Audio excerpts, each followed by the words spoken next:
राधापुर नाम का एक गांव जो बहुत ही सुंदर था, अचानक वहां पर बहुत ही अजीब अजीब चीज होने लगी थी। एक बार की बात है, जब रामू काका रात में खेत में घूमने चले गए, तभी उन्हें ईशा लगा कि पीछे कोई खड़ा हो गया। जब पलट के देखा तो कोई नहीं था। सुबह जब ये बात उसने सरपंच जी से कहा तो सरपंच जी ने उसकी बात पर ध्यान नहीं दिया।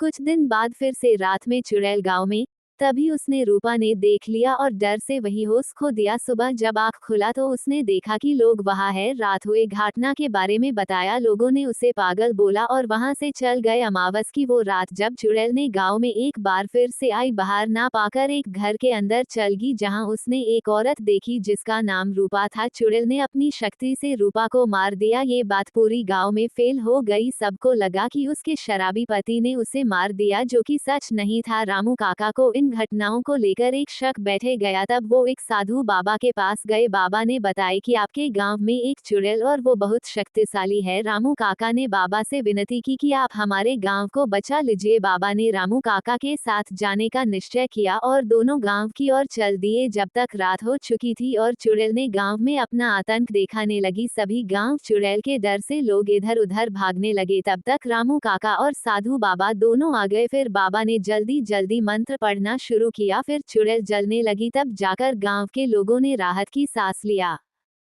एक गांव जो बहुत ही सुंदर था, लेकिन बहुत पहले एक तांत्रिक ने इस गांव को श्राप दे दिया, क्योंकि वहां के लोग ने उस तांत्रिक को गांव में आने नहीं दिया। कहा जाता है कि रात होते ही उस गांव के लोग भूत बन जाते हैं। शिवम और विकी नाम के दो लड़के भूत और चुड़ैल जैसी बात को नहीं मानते थे। दोनों दोस्त रात में भूतिया गांव में जाने का निश्चय करते हैं। रात होते ही दोनों गांव में पहुंचे, तभी उन्हें स्नेहा नाम की भूत मिल गई और दोनों वहां से भाग गए। एक औरत जो दिन में इंसान और रात में चुड़ैल बन जाती, वो गांव में जाकर लोगों पर हमला कर देती। अगले दिन हरिया काका ने गांव के लोगों को इकट्ठा किया। फिर उस जगह गुफा में गए जहां चुड़ैल रहती। फिर वहां साधु बाबा को बुलाया गया। बाबा ने चुड़ैल के सामने भगवान जी की फोटो रख दी, जिसे देखकर चुड़ैल डरने लगी। धीरे धीरे वो जल कर खत्म होगी। आपको हमारी कहानी अच्छी लगी तो हमें सब्सक्राइब करने ना भूले।